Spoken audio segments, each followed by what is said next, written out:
حرم تم ابھی تک بیٹھی ہو، بیگ پیک کرنا ہے۔ سب لوگ تیار بیٹھے ہیں جانے کے لیے اور تم ابھی تک یہیں بیٹھی ہو۔ آپی مجھے نہیں جانا گاؤں۔ آپ آپس سے کہہ دیں مجھے نہیں کرنی یہ شادی۔ آہستہ بولو، اگر بابا نے سن لیا تو اچھا نہیں ہوگا۔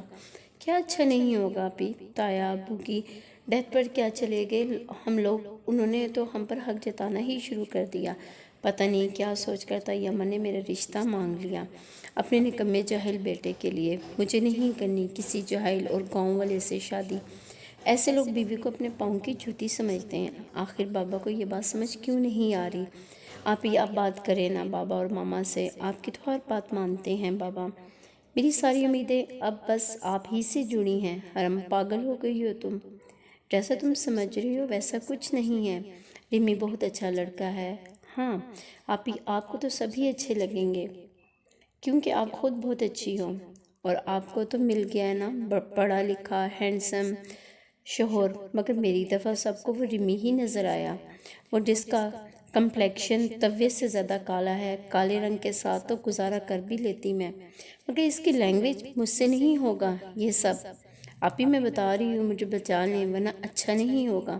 تمہیں ضرور کوئی غلط فہمی ہوئی ہے۔ حرم شادی میں دو تین دن رہ گئے ہیں اور تم عجیب ضد لیے بیٹھی ہو۔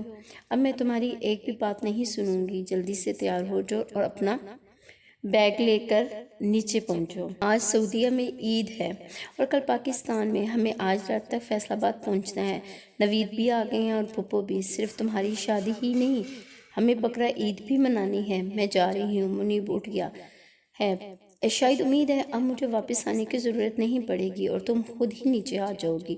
مریم اسے ڈانٹ کر کمرے سے باہر نکل گئی۔ مطلب میری دھمکی کا بھی کوئی اثر نہیں ہوا آپی پر؟ وہ دونوں ہاتھوں سے سر تھام بیڈ پر بیٹھ گئی۔ اس سے تو اچھا تھا کہ میں گاؤں چلی جاتی نا۔ اچھا ہی ہوتا ہماری صلح نہ ہوتی۔ طیمہ سے برسوں سے چلتی لڑائی میری قربانی پر ہی ختم ہونی تھی۔ مجھے تو ایسا لگ رہا ہے جیسے یہ عید قربان نہیں، میری قربانی والی عید ہے۔ رمی میں تمہیں چھوڑوں گی نہیں، جینا حرام کر دوں گی تمہارا، اور پھر دیکھنا تم خود اس شادی سے انکار کر دو گے۔ اب اس کے سوا اور کوئی حل نہیں ہے میرے پاس۔ وہ بوجھل قدموں کے ساتھ الماری کی طرف بڑھی اور اپنا بیگ پیک کرنے لگی۔ بیگ پیک کیا اور تیار ہو کر نیچے پہنچ گئی۔ بیگ گھسیٹتی ہوئی گاڑی کے پاس لے گئی۔ ڈرائنگ روم میں گئی، پھپھو اور ان کی فیملی سے سلام کیا اور وہیں بیٹھ گئی۔ ہو گئی تیاری تمہاری؟ تو چلیں۔ کرن جو کہ اس کے بچپن کی دوست اور پھپھو کی بیٹی ہے، وہ حرم کے پاس آ بیٹھی۔ اتنی دیر کیوں لگا دی تم نے؟ لگتا ہے بہت دل سے تیار ہوئی ہو۔ وہ تو ہونا ہی تھا آخر کو۔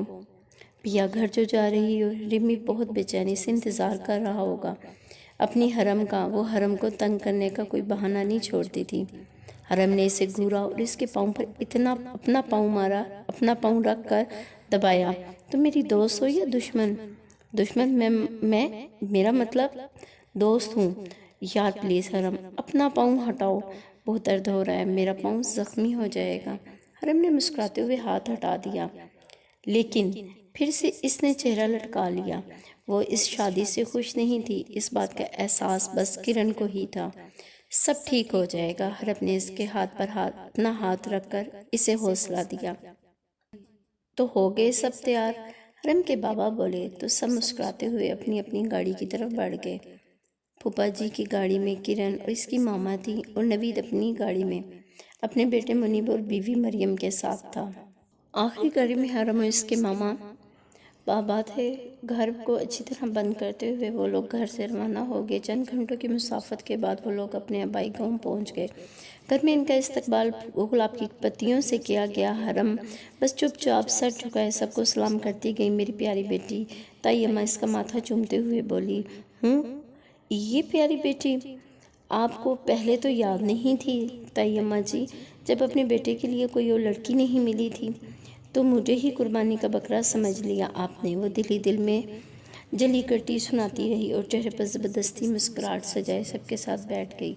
بھابھی رمی کہاں ہے؟ نظر نہیں آ رہا۔ حرم کو اپنی ماما کے پوچھا ہوا سوال کسی کانٹے کی طرح چبھا۔ وہ کسی صورت بھی ابھی اس کا سامنا نہیں کرنا چاہتی تھی۔ وہ باہر گیا ہے، شاید کسی کام سے، جلدی آ جائے گا۔ اماں کھانا لگا دیا ہے، آ جائیں آپ سب۔ یہ رمی کی بڑی بہن ثانیہ تھی۔ آج جو بھائی سب کھانے چلیں۔ تیمہ کی آواز پر سب ڈائننگ ٹیبل کی طرف بڑھ گئے۔ کرن زبردستی حرم کو بازو سے کھینچتے ہوئے اندر کی طرف بڑھی، مگر سین سے گزرتے ہوئے حرم کی نظر چھت تک گئی اور وہ رک کر اوپر دیکھنے لگی۔ ایسے لگا جیسے کوئی تھا وہاں۔ کیا ہوا؟ رک کیوں گئی؟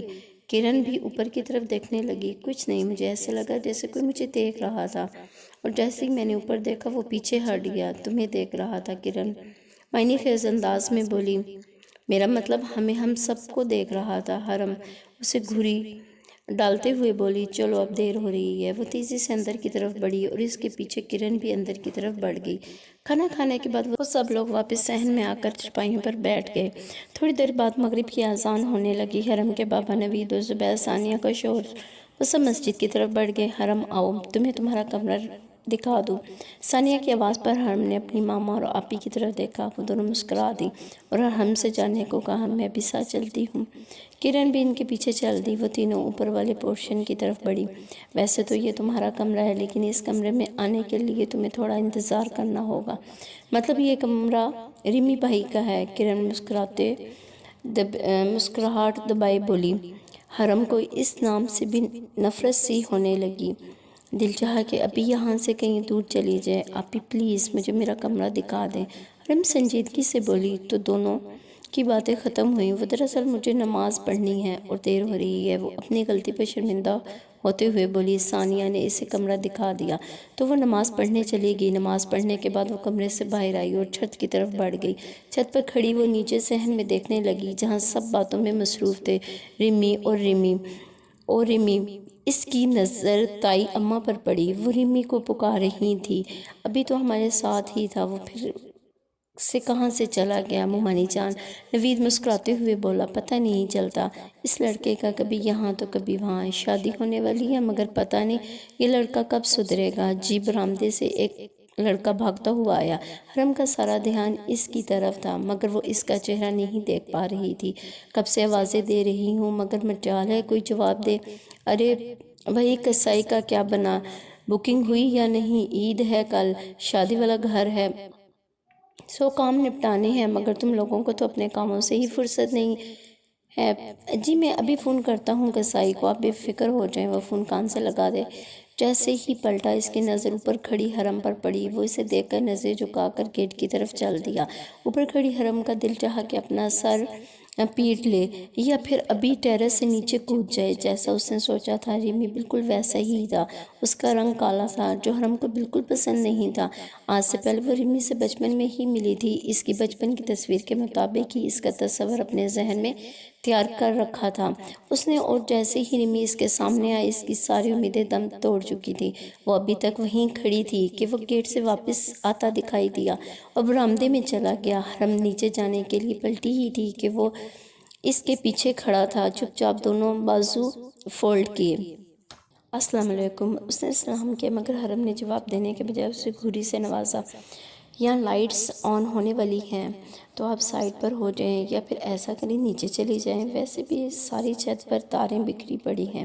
جب حرم سلام کا جواب ہی نہیں دیا تو وہ لائٹس آن کرنے میں مصروف ہو گیا۔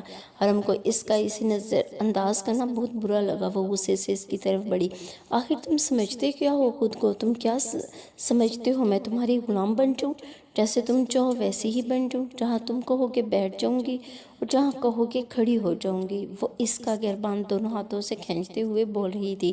یہ کیا بدتمیزی ہے؟ اس نے خود کو حرم کی کیسے آزاد کروایا؟ میں نے ایسا تو کچھ بھی نہیں کہا آپ سے، میں تو بس یہ کہہ رہا تھا کہ اس نے کچھ بولنا چاہا، مگر حرم پھر سے بول پڑی۔ یہ کیا کہہ رہے تھے تم؟ ہاں، تم نے سوچا کسی بہانے دونوں گھرانوں کی صلح ہو جائے اور اس کے لیے تم نے نشانہ بنایا مجھے، کیونکہ میں تمہیں تو کوئی لڑکی ملنی تھی نہیں، تو تم نے میری زندگی آسان بنانے کا فیصلہ کیا، مگر یہ تمہاری غلط فہمی ہے مسٹر ریمی۔ تم میری زندگی کیا برباد کرو گے؟ تمہاری زندگی کو آسان میں بنا دوں گی۔ ابھی بھی وقت ہے تمہارے پاس، انکار کر دو اس شادی سے، ورنہ انجام کے ذمہ دار تم خود ہوگے۔ دیکھو تمہیں ضرور کوئی غلط فہمی ہوئی ہے، جیسا تم سوچ رہی ہو ویسا کچھ بھی نہیں ہے۔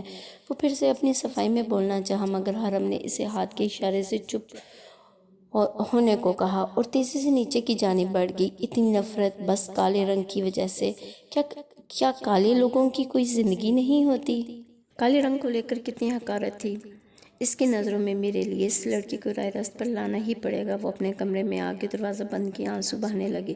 جس دن سے اس نے اپنی اور ریمی کی شادی کا پتہ چلا، اس دن سے اس کی یہی کیفیت تھی۔ سب سے الگ اپنے کمرے تک محدود ہو چکی تھی۔ جب دل چاہتا بات بات پر آنسو بہانے لگتی تھی۔ موبائل کی رنگ ٹون بجی تو اس کی آواز پر وہ آنسو پہنچتی ہوئی اٹھ بیٹھی۔ اسکرین پر ردا کا نمبر جگمگا رہا تھا۔ خود کو ریلیکس کرتے ہوئے بولی، اس نے کال پک کی ہے۔ ہاں ردا، کیسی ہو؟ کیسی کی بچی؟ کب سے کال کر رہی ہوں، کہاں گم تھی تو؟ مجھے ایڈریس سمجھ نہیں آ رہا، جلدی سے کسی کو فون دو یار۔ اچھا ٹھیک ہے، رکو میں کسی سے بات کرواتی ہوں تمہاری۔ وہ دروازہ کھولتے ہوئے باہر کی طرف بڑھی۔ باہر ذہن میں سامنے اسے بس نوید ہی نظر آیا۔ بھائی میری دوست کو یہاں کا ایڈریس سمجھا دیں پلیز۔ ہاں کیوں نہیں، لاؤ۔ اور ردا کو ایڈریس سمجھانے لگا۔ ایڈریس سمجھانے کے بعد انہوں نے فون واپس حرم کو تھما دیا۔ وہ شکریہ ادا کرتے ہوئے واپس اپنے کمرے کی طرف بڑھی۔ کس سے بات کر رہی تھی تم؟ کرن اس کے پیچھے ہی کمرے میں آ گئی۔ ردا آ رہی ہے، اس ایڈریس سمجھ نہیں آ رہا تھا تو نوید بھائی سے بات کرائی اس کی۔ اچھا یہ تو بہت اچھی بات ہے۔ ویسے صبح تو مجھے کہہ رہی تھی ابھی نہیں آ سکتی اور اب آ رہی ہے۔ اگر آج آنا ہی تھا تو ہمارے ساتھ ہی آ جاتی، مگر نہیں، یہ لڑکی اپنی ہی منمانیاں کرتی ہے۔ کوئی بات نہیں کرن، وہ آ گیا یہی بہت ہے۔ تم رو رہی تھی کرن، جو اب تک فون میں مصروف تھی، اس کی روتی صورت دیکھ کر پریشان ہو گئی۔ کیا فرق پڑتا ہے میرے رونے یا ہنسنے سے؟ میری زندگی کا تو فیصلہ ہو چکا ہے حرم۔ آخر تم کب تک اس بات کو سر پر سوار رکھو گی؟ ماموں کا فیصلہ کبھی غلط نہیں ہو سکتا۔ ریمی بہت اچھا لڑکا ہے، میرا خیال ہے تمہیں اسے سمجھنے میں تھوڑا وقت لگے گا۔ اتنی جلدی ہار کیسے مان سکتی ہو؟ تم سے اس بات کی توقع بالکل نہیں تھی مجھے۔ میں تو سمجھی بس تم اتنی جلدی شادی پہ گھبرا گئی ہو، گھر والوں سے دور جانے کا سوچ کر پریشان ہو رہی ہو، مگر یہاں تو سارا معاملہ ہی الٹ ہے۔ تم تو سیریس ہو چکی ہو۔ بس کر دو، اب صبح عید ہے اور تم منہ لٹکائے بیٹھی ہو۔ میری عید نہیں ہے کوئی، میرا دل ٹوٹ چکا ہے، اب اس دل میں کوئی عید نہیں آنے والی۔ اور نہایت افسردگی سے بولی، ایک بار تمہاری شادی تو ہو جائے تو پھر تمہارے دل کی عید بھی ہو جائے گی۔ مجھے امی آواز دے رہی ہیں، میں آتی ہوں تھوڑی دیر تک۔ کرن کمرے سے باہر چلے گی، دروازہ ناک ہوا اور ردا کمرے میں داخل ہوئی۔ حرم، وہ اس سے لپٹ گئی۔ حرم بھی مسکرا دی، راستے میں کوئی مشکل تو نہیں ہوئی؟ نہیں، آسانی سے گھر مل گیا۔ وہ کیا ہے نا کہ میرے ہونے والے جیجو ریمی اس گاؤں کے بہت مشہور انسان ہیں، بس ان کا نام بتانے کی دیر تھی کہ لوگ گھر تک چھوڑ کر گئے۔ چھوڑو یہ سب، تم بتاؤ پہلے کھانا کھاؤ گی یا چائے پیو گی؟ حرم ریمی کے ذکر پر چڑ سی گئی۔ وہ سب بعد میں پہلے اپنے بقیہ مہمانوں سے تو مل لو۔ کس سے؟ ردا کی بات پر حرم سوچ میں پڑ گئی، مطلب میرے بھائی سے۔ ردا نے دروازے کی طرف اشارہ کیا تو حرم دروازے کی طرف پلٹی۔ ارمان کو سامنے دروازے سے ٹیک لگائے کھڑے دیکھ کر حرم کی حیرت کی انتہا نہ رہی۔ ارمان؟ جی ہاں، ارمان ہی ہوں، کب سے دروازے میں کھڑا ہوں، مگر مجال ہے کہ میڈم نے پلٹ کر دیکھا ہو۔ وہ مسکراتے ہوئے کمرے میں داخل ہو گیا۔ حرم نے سوالیہ نظروں سے ردا کی طرف دیکھا۔ ردا نے کندھے اچکا دیے۔ ان کے بغیر اتنی دور آنے کی اجازت نہیں مل سکتی تھی مجھے مام ڈیڈ سے۔ وہ موبائل کان سے لگائے کمرے سے باہر نکل گئی۔ حرم بس شوق سی کھڑی ارمان کو دیکھ رہی تھی۔ اب بیٹھ بھی جاؤ، آخر کب تک مجھے یوں ہی گھورتی رہو گی؟